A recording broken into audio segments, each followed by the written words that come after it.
morning, everybody. I've woken up today and I look out my window and I see a bunch of skinny old buildings, people with red hair, and I'm hearing bagpipes, and the whole city smells like Vegemite. Turns out I am in Edinburgh, Scotland. It has been a goal of mine to come to Scotland for so long. I'm like seriously such a simp for Scottish people. Like, so my first night in Edinburgh, I did take a video. It's a little bit disgusting. I don't know what was happening when I arrived, but there was like a massive event going on underneath the Edinburgh Castle.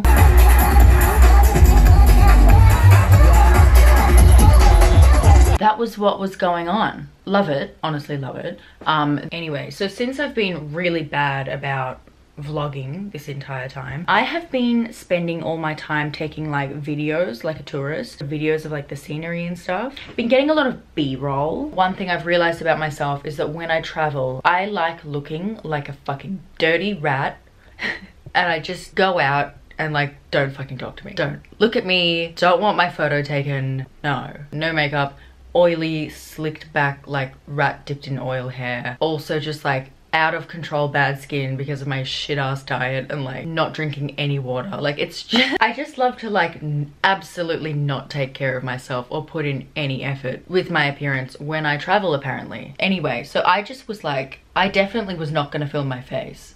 I hope you can understand. So I'm just gonna sit here and tell you about my trip. My second night was actually really fun. I made some new friends. There was this group of guys who, I went to the Edinburgh dungeon. You walk through and there's like a whole bunch of like themed rooms that are meant to look like creepy historical recreations or whatever. And there's actors that dress up and like scare you and like put on a show. Anyway, so I was there by myself and I didn't realize that we were going around in like a group. I must have just looked so like confused and lost because as soon as I stepped in, these guys were like, you look extremely lost. And I was like, well, thank you for noticing. So they were really nice. They were like, look, do the tour with us. Yeah, and then after that we went to get some drinks. We went to the pub. We had some dinner. And then I never saw them again. Another thing that I did was I went to this place called Mary King's Close, which is basically, here's the thing about me, okay? I fucking love history. So this whole trip here has been really cool. Basically, if you don't know about the history of the city of Edinburgh is built, I'm gonna put a picture.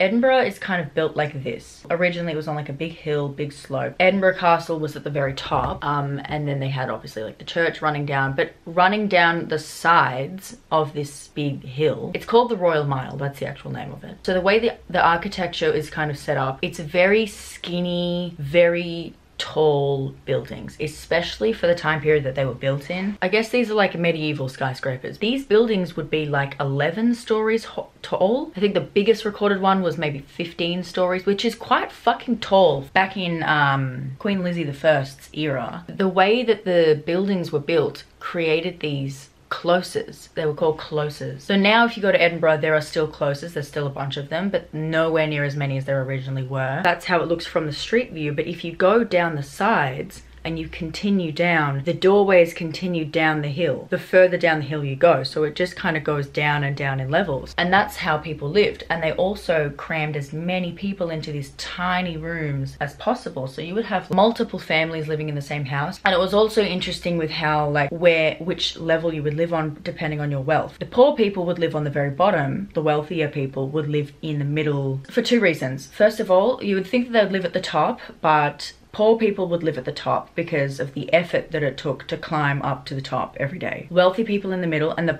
poor people would live at the bottom because back in those days they would throw all of their waste, like toilet bucket and all that kind of shit. They would just throw it out into the street. So obviously the wealthy people would live a story above to kind of escape the smell, while the poor people had to deal with the smell. And then obviously the further down the closest you get, all of the like waste would kind of spill down the hill, and it was really gross. That's something really interesting. I don't know how many of you guys give a fuck about what I'm talking about. You've probably, like, some of you have probably just left. Also with how these houses were constructed is they were like streets in a way. Closes were like streets. They were very, very skinny. You could, oh my god, I can't imagine having apartments like this where it's just so fucking narrow in between each building. But that's how it was. And the closes would be named after the most prominent person that lived in the close. So for example, this tourist attraction that they have that's called Mary King's Close. It's one of the last original closes preserved that existed during like the plague era. First of all, it's famous for like multiple reasons. One of them is that Mary King, it's really uncommon for a close to be named after a woman, first of all. But Mary King was like a really successful, prominent businesswoman. And so the close was named after her. But yeah, I think what you can currently walk around and see, they set it up like a tour of the plague era. It's kind of like Edinburgh Dungeon, but not, obviously. You have someone that's dressed up in costume that shows you around. I think all that's left now is 1/3 of the original close,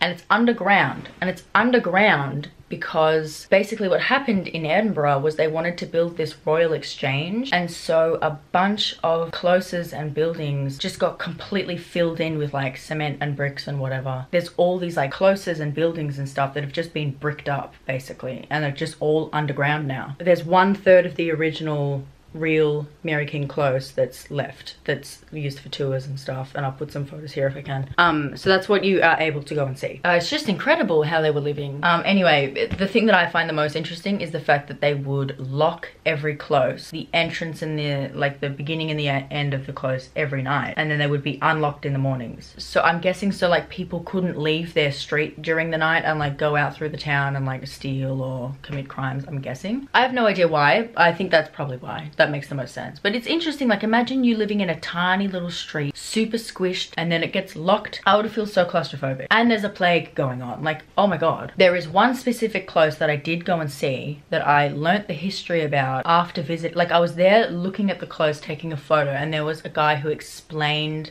the history behind the close. It's called Paisley Close, and if you have a look at it, if you ever visit it in person, first of all, it's not an original close. It's been rebuilt, but there's a picture of this boy. I can't remember his name. I can't remember how long ago this happened either. It was still a while ago because it's still old. I think they were doing repairs on the building, and someone decided to be a cheapskate and like didn't do the building work properly, and then basically what ended up happening is the building became unstable and the entirety of Paisley Close came crumbling to the ground. 33 people died, I think, which is still a lot. Like, so the people in the town came and started obviously trying to dig through and see if there was any people or any survivors. They heard this muffled like talking, like anyway, so they keep digging, and basically the muffled voice belonged to this boy right here. He was an 11 or 12-year-old boy, I'm pretty sure he was 12, and what he was screaming out, what he said is what's written on this image, and he was saying, "Heave away chaps, I'm not dead yet," which first of all is, I find extremely grim for a 12-year-old to be like screaming while trapped under rubble, like heave away, I'm not dead yet, like oh. But they rebuilt Paisley Close, and I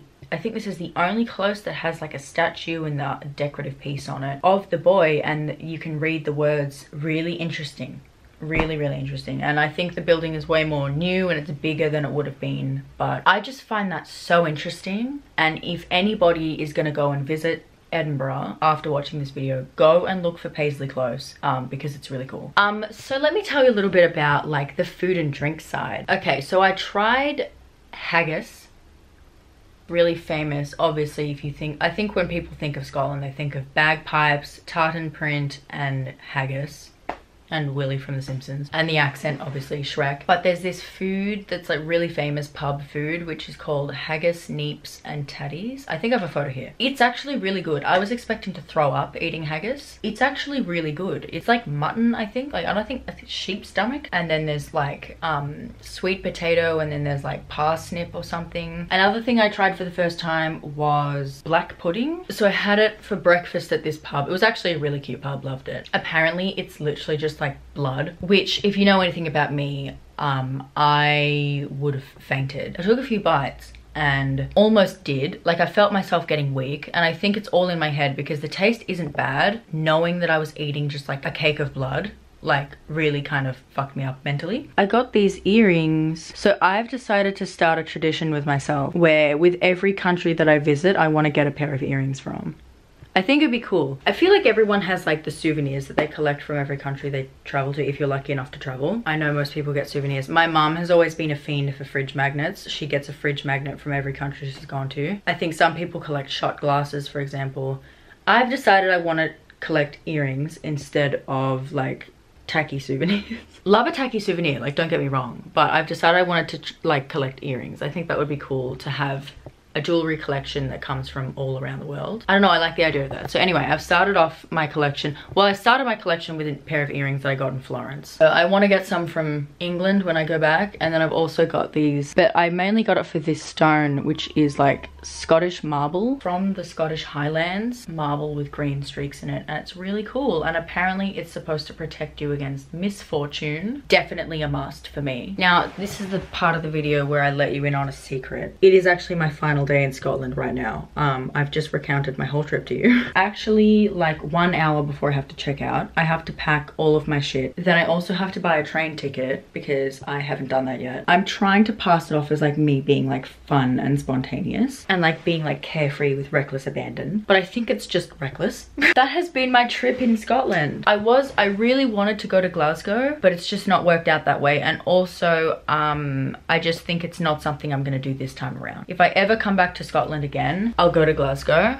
I don't really know what there is to see in Glasgow, so if you're from Glasgow, let me know in the comments like what is cool to see. From my understanding, it's not like Edinburgh. Edinburgh is like way more like historical, and Glasgow is more of like a modern city. Oh, and I also didn't go to the Loch Ness and visit the Loch Ness monster, Nessie, just because it's not fucking real. Honestly, if I go to the Loch Ness and I am not the person who discovers the Loch Ness monster, I'm gonna be so disappointed. Much like when I came to England and was like, if I don't get adopted by the Queen before I leave, I'm never fucking leaving my house again. I'm not trying to set myself up for failure and disappointment like that. Anyway, that has been my trip in Scotland. Thank you so much for having me, Scotland. It's been incredible. I love Edinburgh so much. Anyway, I will see you later.